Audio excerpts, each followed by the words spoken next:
Assalamualaikum warahmatullahi wabarakatuh. Nama saya Aprilia Lintang Pramesti dari kelas 12 nomor absen 6. Pada kesempatan kali ini, saya akan menjelaskan tentang permasalahan dan kebijakan politik dan ekonomi Indonesia pada masa Kabinet Sukiman pada tahun 1951 sampai 1952. Kabinet Sukiman merupakan kabinet kedua pada era demokrasi parlementer. Kabinet ini bertugas pada masa bakti 27 April 1951 hingga 3 April 1952, tetapi telah didemosioner sejak 23 Februari 1952. Kabinet ini merupakan kabinet koalisi antara Masyumi dan PNI.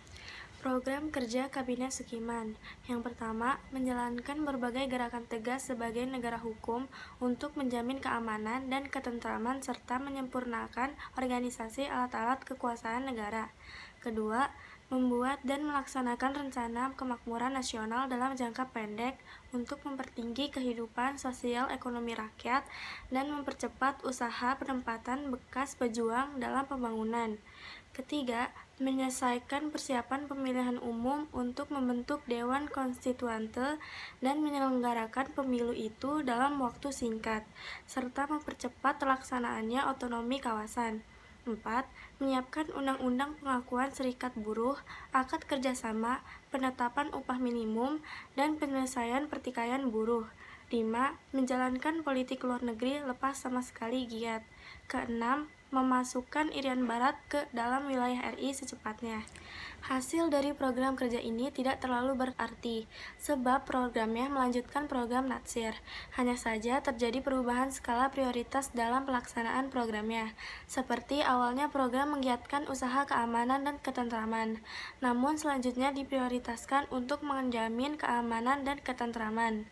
Beberapa kendala atau masalah yang dihadapi, diantaranya yang pertama, adanya pertukaran nota keuangan antara Menteri Luar Negeri Indonesia Subarjo dengan Duta Besar Amerika Serikat Merle Cochrane mengenai pemberian bantuan ekonomi dan militer dari pemerintah Amerika Serikat kepada Indonesia berdasarkan Ikatan Mutual Security Act atau MSA, di mana di dalam MSA terdapat pembatasan kebebasan politik luar negeri RI karena RI diwajibkan untuk memperhatikan kepentingan Amerika.